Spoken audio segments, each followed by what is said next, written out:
BBG Amaravati ventures లో Mahashivratri bumper offer 15 రోజుల్లో full payment చేస్తే plot registration free. For more details contact 04069032244. Andhra Pradesh ప్రభుత్వం కొన్ని కీలక నిర్ణయాలు తీసుకుంది. కేబినెట్ సమావేశంలో భాగంగా 35 అంశాలతో కూడినటువంటి ఎజెండాని ఆమోదించింది. అసలు ఈ అంశాలు ఏమిటి, అలానే ప్రజలకు సంబంధించినటువంటి అంశాలు ఏమి ఇమిడి ఉన్నాయి ఇందులో ఒకసారి విశ్లేషించే ప్రయత్నం చేద్దాం. ముఖ్యంగా పరిశ్రమలు, టూరిజం.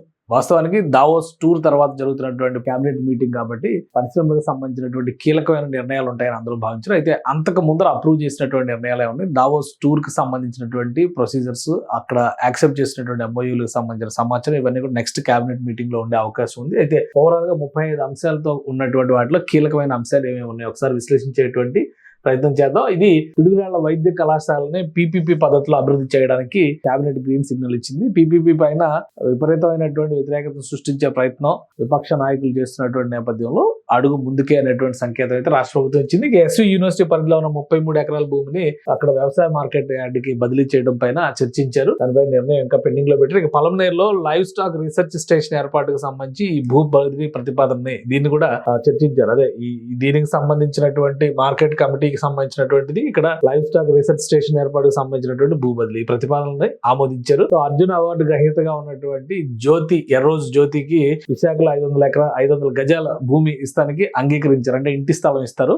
దీంతో పాటు ఆమె డిగ్రీ కంప్లీట్ చేస్తే గ్రూప్ 1 ఉద్యోగం ఇవ్వడానికి కూడా ఇక్కడ గ్రీన్ సిగ్నల్. అంటే డిగ్రీ కంప్లీట్ అయితే చాలు, ఉద్యోగం ఆఫర్ రెడీగా ఉన్నట్టుగా స్పోర్ట్స్ లో మంచి ప్రతిభ కనబరిచినటువంటి క్రీడాకారిణి. ఇక టిడ్కోకి సంబంధించినటువంటి రుణాలు, హడ్కో రుణాలకి 4,451 కోట్ల రూపాయలు ప్రభుత్వం గ్యారంటీ ఇవ్వడానికి ఆమోదం తెలిపింది.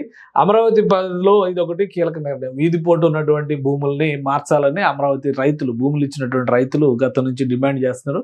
దానికి కేబినెట్ అప్రూవల్ ఇచ్చింది. దీనికి సంబంధించినటువంటి జీవోలు త్వరలో రిలీజ్ అవుతాయి.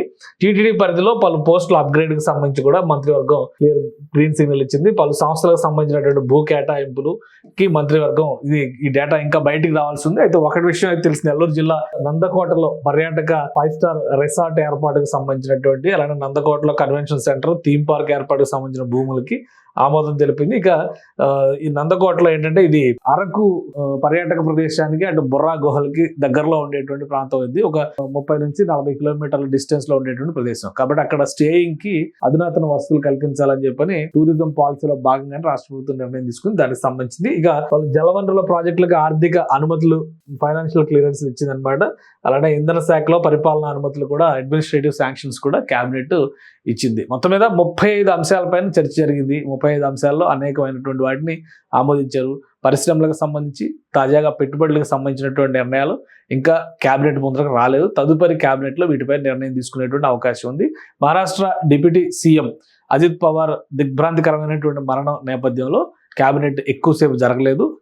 వీలైనంత క్లియర్ చేయాల్సినటువంటి అంశాలపైనే చర్చించి వాటన్నిటి కూడా కేబినెట్ గ్రీన్ సిగ్నల్ ఇచ్చింది. కాబట్టి అతి త్వరలోనే మరో కేబినెట్ సమావేశం ఉండే అవకాశం ఉంది.